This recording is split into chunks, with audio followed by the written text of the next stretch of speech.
ICC T20 world cup Asia र east Asia Pacific क्वालिफायरको super 6 को पहिलो खेलमा नेपाल क्रिकेट टिमले यूएईलाई 1 रनले हराउँदै सुपर 6 मा विजयी सुरुवात गरेको छ, जहाँ नेपालका लागि दिपेन्द्र सिंह एरी म्यान अफ द म्याच चुनिए। नेपालका लागि नेपालका उपकप्तान दिपेन्द्र सिंह एरीले यूएईका क्याप्टेन सराफुको विकेट लिँदै नेपाललाई गेममा फर्काएका थिए।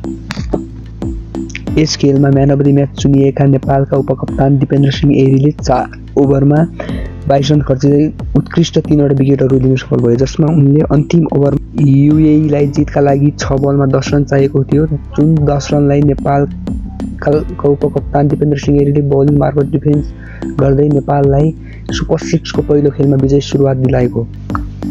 यस खेलमा नेपालको ब्याटिङलाई हेर्दा आसिफ शेख बाहेक अन्य कुनै पनि ब्याटरहरूले त्यति राम्रो प्रदर्शन गर्न सकेनन्। आसिफ शेखको हाफ सेन्चुरी बाहेक अन्य कुनै पनि ब्याटरहरूले राम्रो प्रदर्शन गर्ने। यस खेलमा आसिफ शेखले 47 बलमा 51 रन बनाउँदै, जसमा उनले 4 वटा चौका र 1 छक्काका मद्दतले 51 रन बनाउँदै आउट भएका हुन् भने त्यस्तै ओपनर कुशल भुर्तेले 26 बलमा 28 रन बनाएका, जसमा उनले 2 छक्का र 2 चौकाका मद्दतले 28 रन बनाए।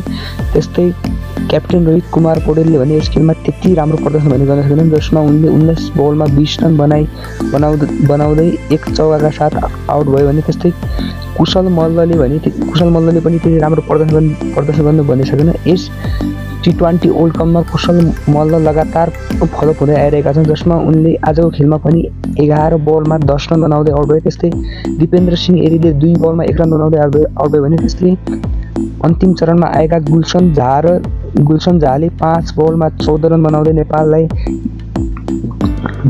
डेथ ओभरमा राम्रो फिनिसिङ दिए, जसमा उनले 2 चौका र 1 छक्काका मद्दतले 14 रन बनाए। त्यस्तै सन्दीप जोराले 4 बलमा 4 रन र सोमपाल कामीले 6 बलमा 6 रन बनाए।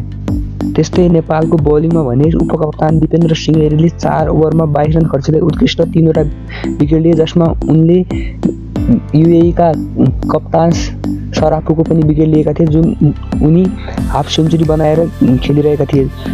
त्यस्तै गरी ललित नारायण राजवंशीले 2 ओभरमा 1 मिडलसहित 15 रन खर्चे। त्यस्तै फास्ट बलर सोमपाल कामीले 3 ओभरमा 19 रन खर्चेर 1 विकेट लिए। त्यस्तै फास्ट बलर नन्दन यादवले 3 ओभरमा 31 रन खर्चे।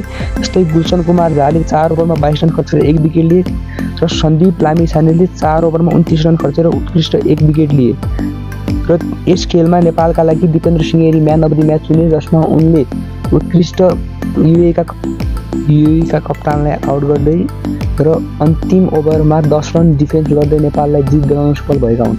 र यस खेलमा नेपालले यूएईलाई 1 रनले हराउँदै सुपर 6 को आफ्नो यात्राको उत्कृष्ट सुरुवात गरेको हो भने आफ्नो दोस्रो खेलमा नेपाल क्रिकेट टिमले भोलि साँझ 8:45 कतारको सामना गर्नेछ।